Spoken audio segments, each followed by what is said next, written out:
Reading Jesus 1권 6강 신명기.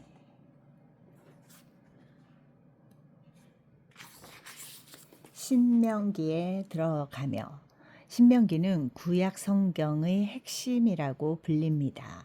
신명기는 모세오경의 정점을 이루고 있고 그 뒤에 따르는 책들뿐 아니라 구약 성경 전체, 특히 여호수아부터 열왕기까지의 내용에 지대한 영향을 미치기 때문입니다. 신명기는 그 제목에서 이미 이 책의 초점이 어디에 맞춰져 있는지 알 수 있습니다. 바로 하나님의 율법입니다. 하지만 신명기가 율법만 다룬다고 생각한다면 오해입니다. 신명기는 율법에 관한 책이지만 동시에 은혜에 관한 책이기도 합니다. 그래서 한 유명한 구약학자는 자신이 쓴 신명기 연구서의 제목을 이렇게 붙였습니다. 결국 은혜입니다. 여기서는 바로 이 점을 살펴보려고 합니다.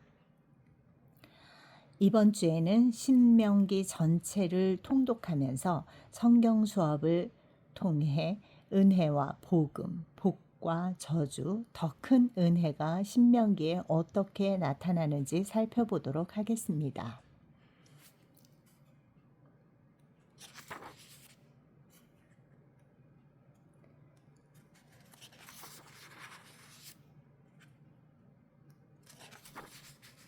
(2부) 성경 수업.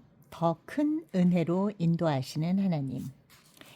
네 하나님 여호와께서 네 마음과 네 자손의 마음에 할례를 베푸사 너로 마음을 다하며 뜻을 다하여 네 하나님 여호와를 사랑하게 하사 나로 생명을 얻게 하실 것이며. 신명기 30장 6절. 레슨 1. 율법이 곧 은혜인 이유. 율법의 역할. 그리스도인들은 십계명이나 신명기에 나오는 율법들을 그저 순종해야 하는 명령 아니면 행위로 의로움을 얻기 위한 수단처럼 여기는 경향이 있습니다. 그러나 이는 율법 자체의 은혜가 충만하다는 것과 율법이 항상 은혜에 연결돼 있음을 모르는 데에서 오는 태도입니다. 율법은 하나님이 주신 은혜의 선물이며 하나님의 백성이 살아가는 데 필요한 은혜의 방편으로 그 역할을 다합니다. 우리는 세 가지 면에서 이 사실을 확인할 수 있습니다. 첫째, 율법이 은혜인 이유는 삶의 규범을 제시해 주기 때문입니다. 율법은 가르치고 방향을 제시하며 인도하고 지시하는 역할을 합니다. 부모가 하는 역할이죠. 율법은 하나님의 아들인 이스라엘이 하나님과의 언약 관계 안에서 어떻게 살아야 하는지를 보여주는 은혜로운 지침서 역할을 했습니다.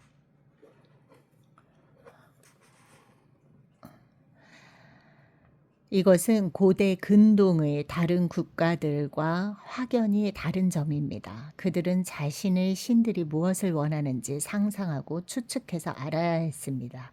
그래서 신들의 축복을 받을지 저주를 받을지 모른 채 끝없는 두려움과 불안함, 불확실 속에서 살아야 했죠.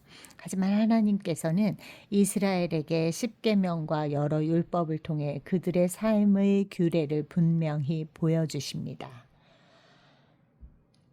둘째, 율법이 은혜인 이유는 하나님께 나아가는 길을 마련해 주기 때문입니다.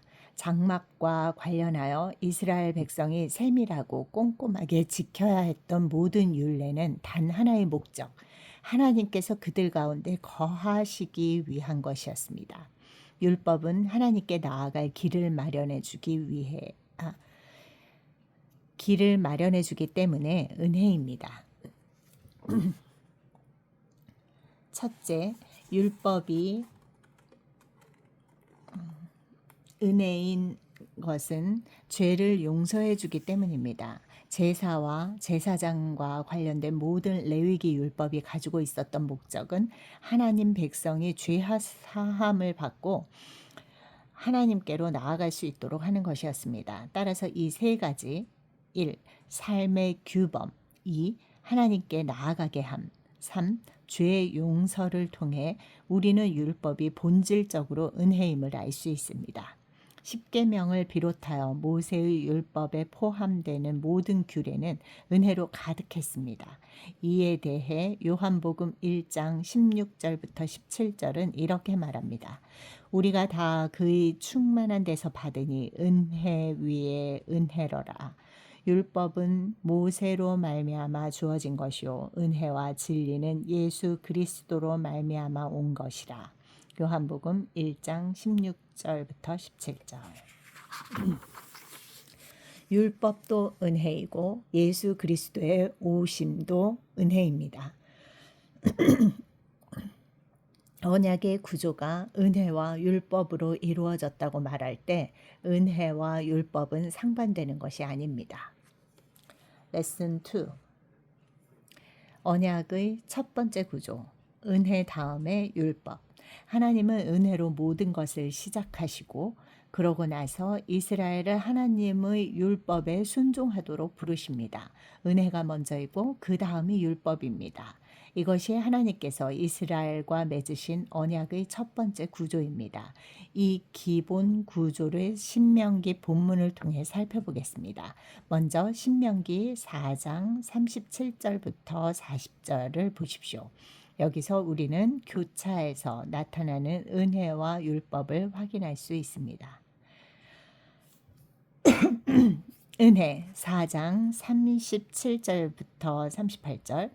여호와께서 네 조상들을 사랑하신 고로 그 후손인 너를 택하시고 큰 권능으로 친히 인도하여 애굽에서 나오게 하시며 너보다 강대한 여러 민족을 네 앞에서 쫓아내고 너를 그들의 땅으로 인도하여 들여서 그것을 네게 기업으로 주려 하심이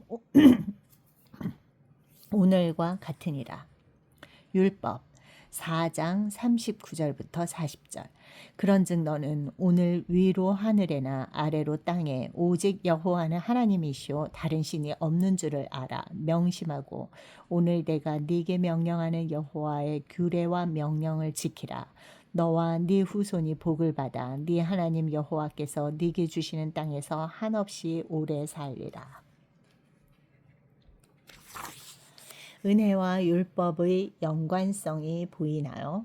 하나님께서는 먼저 이스라엘을 약속한 땅으로 인도하셔서 그들 조상에 대한 사랑과 또 그들과 맺은 언약의 성취를 기억나게 하십니다. 그러고 나서 그들에게 순종하라고 명령하십니다. 신명기 5장 6절부터 7절에서도 동일한 연관성을 확인할 수 있습니다. 은혜 5장 6절. 나는 너를 애굽 땅 종 되었던 집에서 인도하여 낸 네 하나님 여호와라. 율법 5장 7절. 나 외에는 다른 신들을 네게 두지 말지니라. 십계명의 서로는 하나님의 율법이 언제나 은혜와 연결되어 있음을 보여줍니다. 은혜 언약 안에서 율법은 결코 은혜를 앞서지 않습니다. 항상 그 뒤에 나옵니다. 은혜와 율법의 연관성은 신명기 7장 6절부터 11절에서 다시 한번 확인할 수 있습니다. 은혜 7장 6절부터 8절. 너는 여호와 네 하나님의 성민이라. 네 하나님 여호와께서 지상 만민 중에서 너를 자기 기업의 백성으로 택하셨나니 여호와께서 너희를 기뻐하시고 너희를 택하심은 너희가 다른 민족보다 수요가 많기 때문이 아니니라. 너희는 오히려 모든 민족 중에 가장 적으니라. 여호와께서 다만 너희를 사랑하심으로 말미암아 또는 너희의 조상들에게 하신 맹세를 지키려 하심으로 말미암아 자기의 권능의 손으로 너희를 인도하여 내시되 너희를 그 종 되었던 집에서 애굽 왕 바로의 손에서 속량하셨나니. 율법 7장 9절부터 11절. 그런즉 너는 알라. 오직 네 하나님 여호와는 하나님이시오 신실하신 하나님이시라.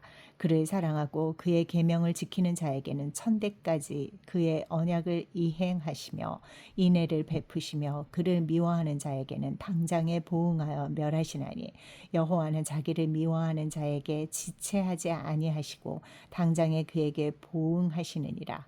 그런즉 너는 오늘 내가 네게 명하는 명령과 규례와 법도를 지켜 행할지니라.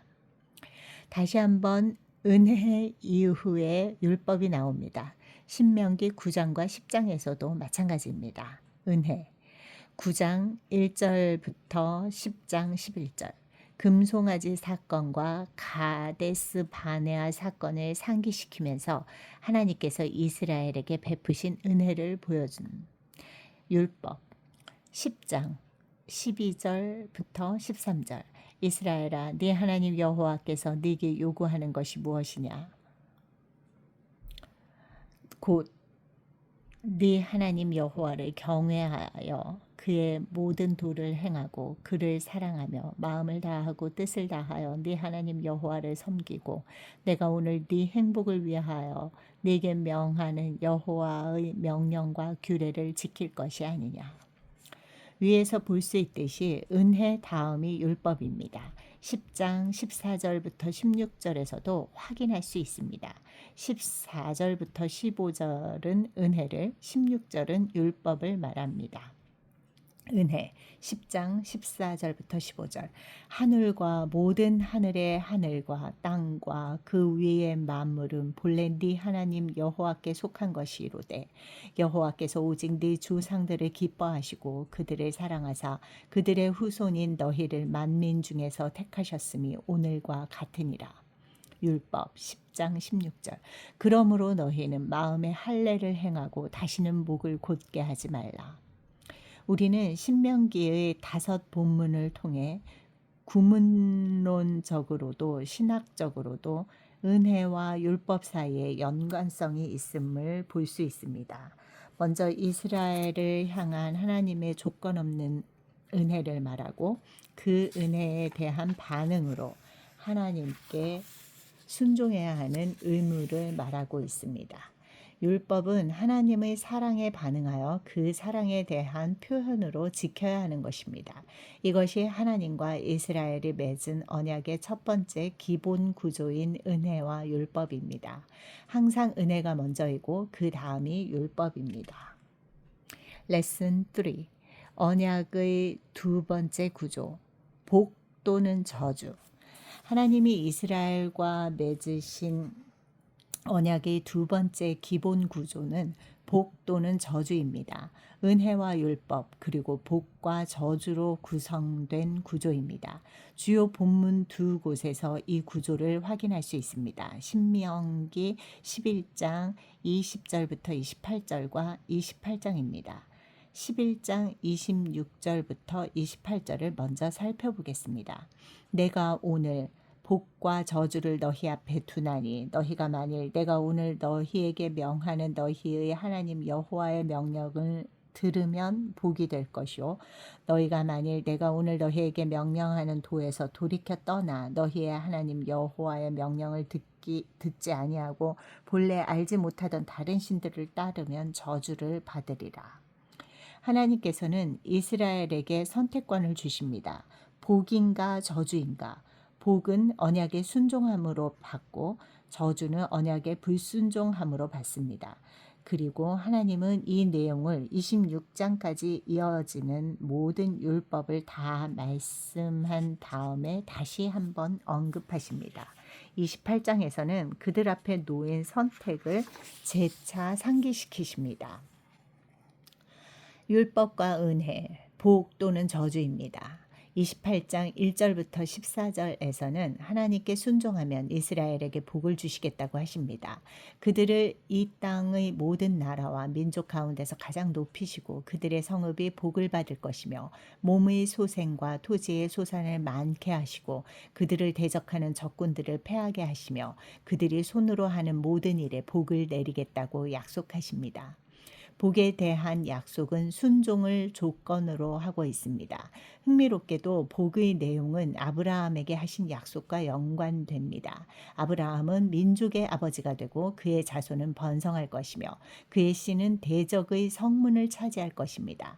아브라함에게 하신 이 모든 약속이 이제 순종을 조건으로 이스라엘에게 주어집니다. 하지만 동시에 하나님은 불순종에 따르는 저주를 경고하십니다. 하나님은 그들의 먹을 것과 몸의 소생과 토지의 소산을 저주하겠다고 하십니다. 비를 내리지 않으실 것이며 땅이 철이 될 것이고 질병과 재앙이 임해 남는 자가 얼마 되지 않을 것이며 마지막에는 그들을 만민 중에 흩으시고 포로가 되게 하셔서 대적들이 승리할 것이라고 말씀하십니다. 만일 이스라엘이 불신앙과 불순종의 삶을 살면 뱀의 후손이 여자의 후손을 이길 것입니다. 저주는 아브라함에게 하신 약속을 뒤집습니다. 이스라엘이 더는 땅에서 큰 민족을 이루지 못하고 소수 민족으로 땅에서 쫓겨난 채 흩어질 것입니다. 이것이 이스라엘과 맺으신 율법 언약의 구조입니다. 은혜와 율법, 복 또는 저주, 약속의 땅에서 하나님 나라가 실행되는 구조이죠. 모든 것은 하나님의 아들인 이스라엘이 하나님과 맺은 율법 언약을 얼마나 잘 지키는지에 달려 있습니다. 하나님께서 이스라엘에게 은혜를 베푸셨으니 이제 너희는 순종할 것인가? 너희는 복을 받을 것인가? 아니면 저주를 받을 것인가? 이것이 바로 하나님께서 모세를 통해 이스라엘에게 던지시는 질문입니다. 선택은 그들의 몫입니다. 이제 중요한 질문은 이것이죠. 하나님의 아들인 이스라엘이 믿음과 순종으로 언약을 지켜서 하나님 나라를 실현할 것인가? 아니면 모세가 이미 신명기에 언급했듯이 그들의 조상들을 따라 불신앙과 불순종을 반복할 것인가? 아니면 조상들을 통해 교훈을 얻었으므로 이제 믿음과 순종의 삶을 살면서 하나님 나라를 실현할 것인가? 이것이 바로 은혜와 율법, 복과 저주라는 언약의 구조 안에서 신명기가 던지는 가장 중요한 질문입니다. 그렇다면 하나님 나라가 이 땅에 실현되리라는 소망이 보이나요? 레슨 4.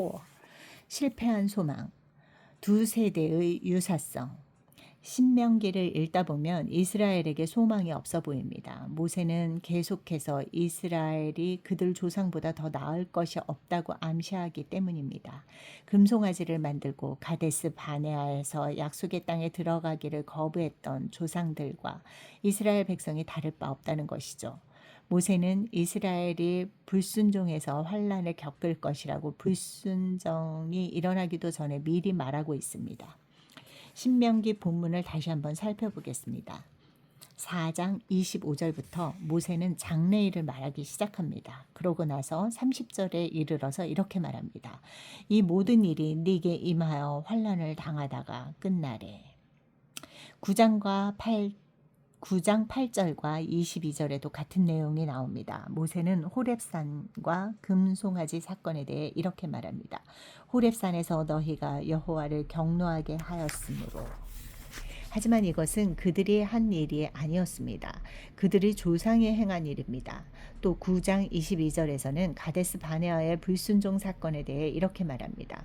너희가 여호와를 경노하게 하였느니라. 하지만 이 또한 그들이 아니라 그들의 조상이 한 일이었습니다. 그렇다면 모세는 지금 무슨 말을 하고 있는 걸까요? 모세는 이스라엘의 새로운 세대와 애굽을 탈출한 첫 세대 사이의 유사성을 보여주고 있습니다. 그들도 실패했고 너희도 실패한다. 이것이 바로 슬프고 비참한 이스라엘 자손의 모습입니다. 10장 16절에서 하나님은 이에 대해 이렇게 말씀하십니다. 그러므로 너희는 마음에 할례를 행하고 다시는 목을 곧게 하지 말라. 9장 6절에서도 그들을 목이 곧은 백성이라고 언급합니다. 따라서 그들이 약속의 땅에 들어간 후에 율법 언약을 얼마나 잘 지킬지에 대한 모세의 평가는 분명합니다. 모세는 그들이 목을 곧게 할 것이고 마음의 할례를 행하지 않을 것이라고 봅니다. 모세는 30장에서 다시 한번 분명하게 말합니다. 여기서 볼 수 있듯이 복은 순종의 결과이고 저주는 불순종의 결과입니다. 내가 네게 진술한 모든 복과 저주가 네게 임함으로 네가 네 하나님 여호와로부터 쫓겨간 모든 나라 가운데서 이 일이 마음에서 기억이 나거든. 신명기 거의 마지막에 이르러서 모세는 더 직접적으로 말합니다. 너희들은 불순종할 것이고 그 결과 쫓겨나게 될 것이다. 따라서 이스라엘이 언약을 잘 지킬 것인가 라는 질문에 대한 답은 그리 희망적이지 않습니다. 불길한 소망이며 실패한 소망입니다. 왜냐하면 이스라엘은 자기 조상과 다를 바 없을 것이기 때문입니다. 시내산에서 첫 율법 언약을 받고 출애굽 세대에게서 나타난 문제는 하나님께서 모압 땅에서 율법 언약을 새롭게 하신 이후에도 그 다음 세대에도 계속 반복됩니다. 백성이 스스로 마음에 행한 할례는 하나님과 맺은 율법 언약을 지키게 할 능력이 없었습니다. 따라서 질문은 이것입니다. 과연 이스라엘에게 소망이 있는가? 그들에게서 하나님 나라가 실현되리라 기대할 수 있는가? 하나님의 아들이었던 첫 아담은 이미 실패했고 당시 하나님의 아들인 이스라엘은 과거에 실패했으며 미래에도 실패할 것이라고 모세는 말합니다. 그렇다면 우리는 이 땅에 하나님 나라가 실현되리라고 기대할 수 있을까요?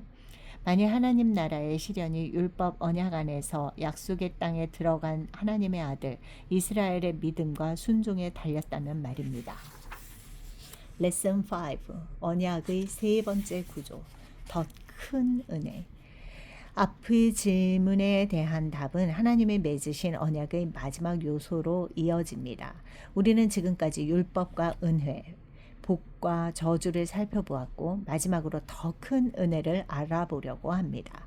하나님이 이스라엘과 맺은 언약의 구조는 세 가지로 요약됩니다.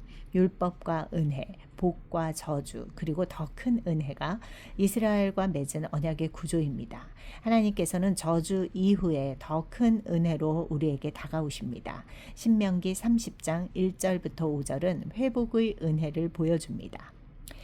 내가 네게 진술한 모든 복과 저주가 네게 임함으로 너와 네 자손이 네 하나님 여호와께로 돌아와 내가 오늘 네게 명령한 것을 온전히 따라 마음을 다하고 뜻을 다하여 여호와의 말씀을 청종하면 네 하나님 여호와께서 마음을 돌이키시고 너를 긍휼히 여기사 포로에서 돌아오게 하시되 네 하나님 여호와께서 흩으신 그 모든 백성 중에서 너를 모으시리니 네 쫓겨간 자들이 하늘가에 있을지라도 네 하나님 여호와께서 거기서 너를 모으실 것이며 거기서부터 너를 이끄실 것이라.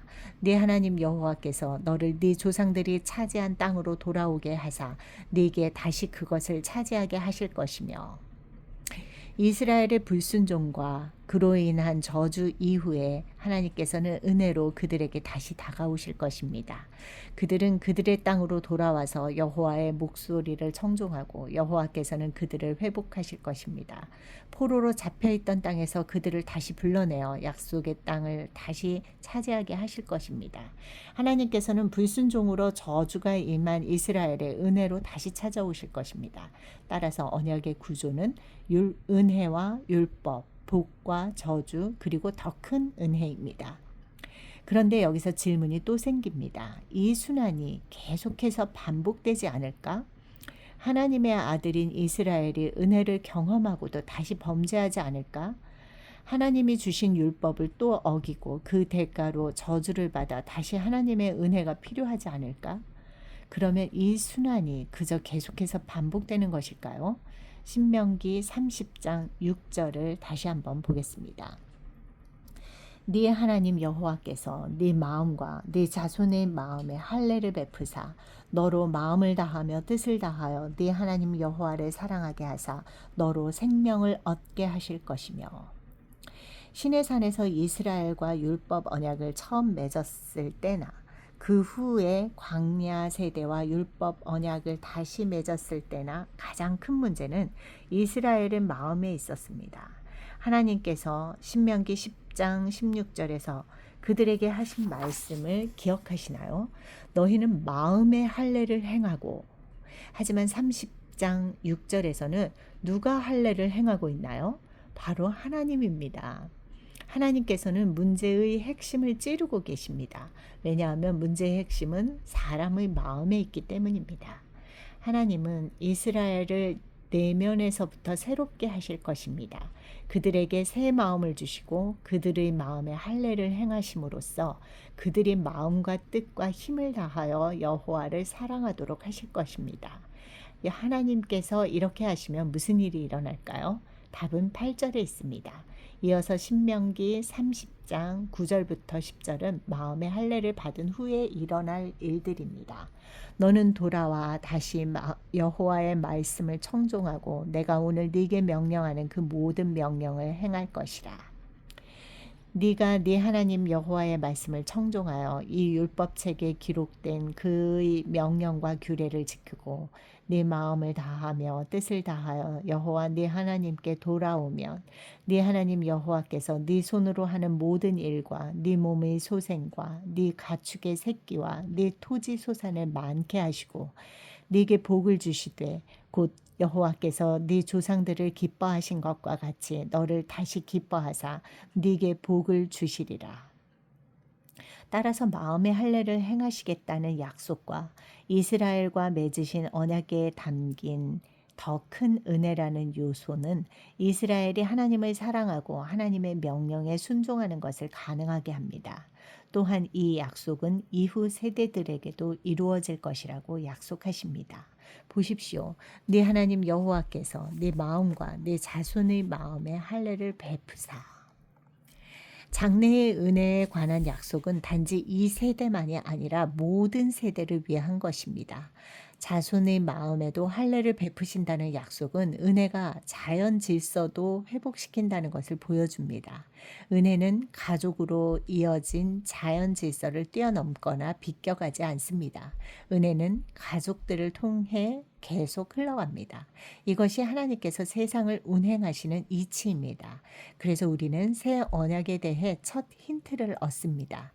은혜 언약이 결실을 맺을 때 자손 대대로 마음과 영혼과 뜻과 힘을 다해 하나님을 사랑하는 마음을 갖게 될 것입니다. 이것이 바로 하나님의 언약 구조입니다. 은혜와 율법, 복과 저주, 그리고 더 큰 은혜. 리딩 지저스 그리스도 중심으로 읽는 신명기. 은혜와 율법, 복과 저주, 그리고 더 큰 은혜는 장차 오실 하나님의 아들과 어떤 관련이 있을까요?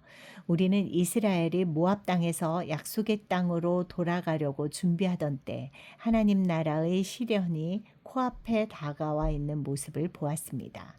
하나님의 백성인 이스라엘은 약속의 땅 가나안에 곧 들어가게 됩니다. 그리고 그들이 거기에 머물고 싶다면 하나님의 계명에 순종해야 합니다. 하나님의 거룩한 대리인인 모세를 통해 주신 십계명에 순종해야 합니다. 하나님 나라의 성패는 하나님과 언약 관계에 있는 하나님의 아들인 이스라엘의 믿음과 순종에 달려 있습니다. 실패했던 아담과 달리 이스라엘은 성공할 수 있을까요? 만약 성공한다면 하나님 나라가 그들을 통해 실현될 것입니다. 하지만 실패한다면 우리는 또 다른 하나님의 아들을 기다려야 합니다. 우리는 구원의 역사를 통해 이스라엘 백성이 실패한 사실을 잘 알고 있습니다. 그래서 구약은 장차 오실 구원자를 기다리게 합니다. 하나님이 약속하신 대로 그의 아들 예수 그리스도를 보내주셨습니다. 예수님은 하나님과 맺은 언약 관계 안에서 완전한 믿음과 순종의 삶을 사셨습니다. 그리고 하나님은 예수님을 통해 우리를 구원하시고 더 큰 은혜 가운데 성령으로 우리 마음을 새롭게 하셨습니다. 그 은혜는 우리에게 새 마음을 주어서 우리로 온 마음과 뜻과 힘을 다해 하나님을 사랑하게 합니다. 3부 성경 나눔. 신명기 한눈에 보기. 신명기는 율법에 초점을 둔 책이지만 동시에 하나님의 은혜에 관한 책입니다. 그리스도인들은 흔히 십계명이나 신명기에 나오는 율법들을 그저 순종해야 하는 명령 아니면 행위로 의로움을 얻기 위한 수단으로 여기는데 이는 율법 자체가 하나님이 주신 은혜의 선물임을 잘 모르기 때문입니다.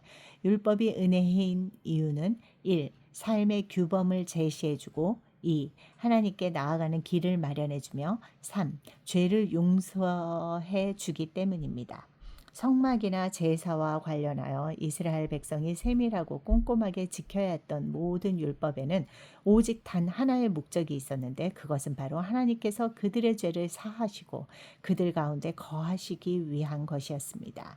그런 의미에서 십계명을 비롯하여 모세의 율법에 포함되는 모든 규례는 은혜로 가득 찬 것이라고 할 수 있습니다.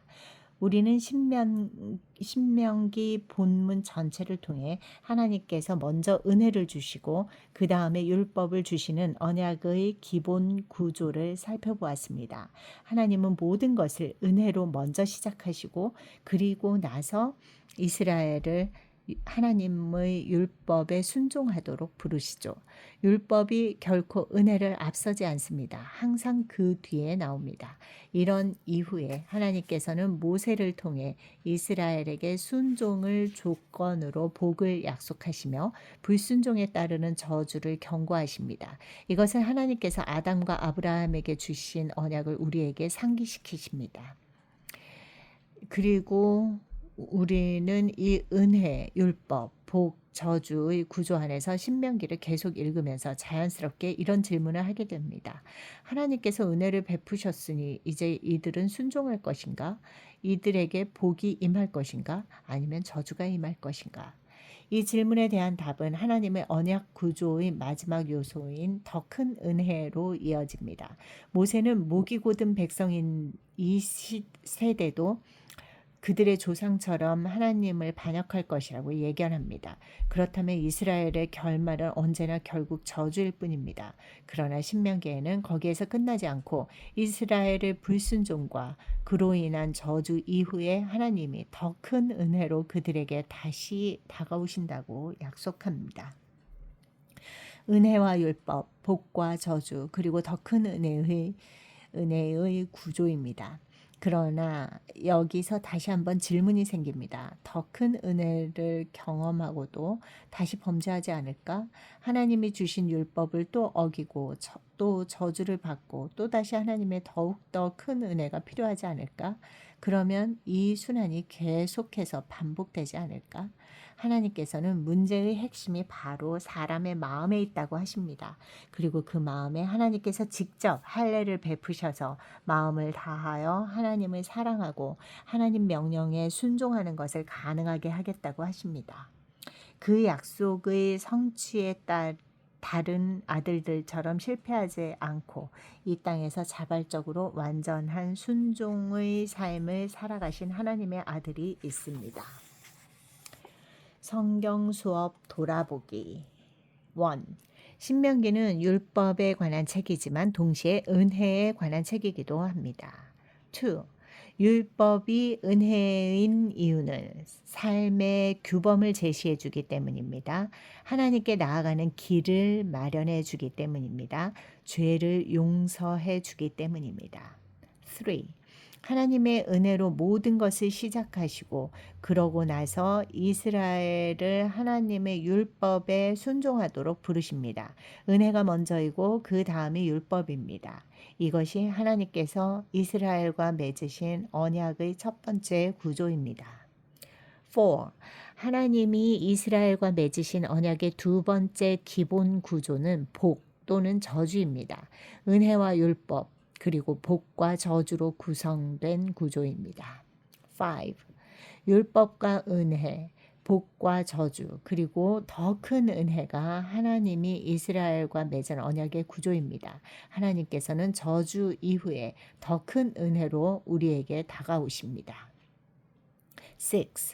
네 하나님 여호와께서 네 마음과 네 자손의 마음에 할례를 베푸사 너로 마음을 다하며 뜻을 다하여 네 하나님 여호와를 사랑하게 하사 너로 생명을 얻게 하실 것이며. 신명기 30장 6절. 하나님은 이스라엘을 내면에서부터 새롭게 하실 것입니다. 그들에게 새 마음을 주시고 그들의 마음에 할례를 행하심으로써 그들이 마음과 뜻과 힘을 다하여 여호와를 사랑하도록 하실 것입니다.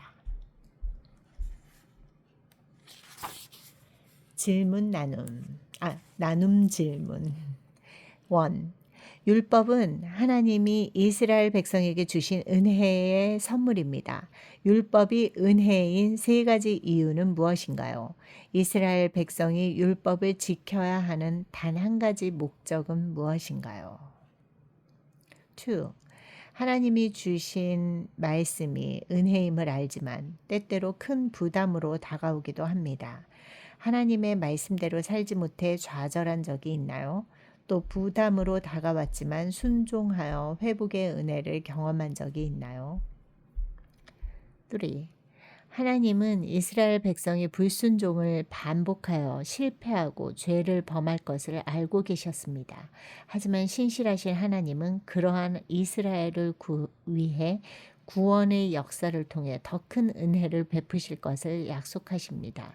이스라엘 백성처럼 은혜를 경험하고도 다시 죄를 지은 적이 있나요? 하나님의 기록 거룩한 백성답게 살아가기 위해 기억해야 할 하나님의 약속, 더 큰 은혜는 무엇인가요?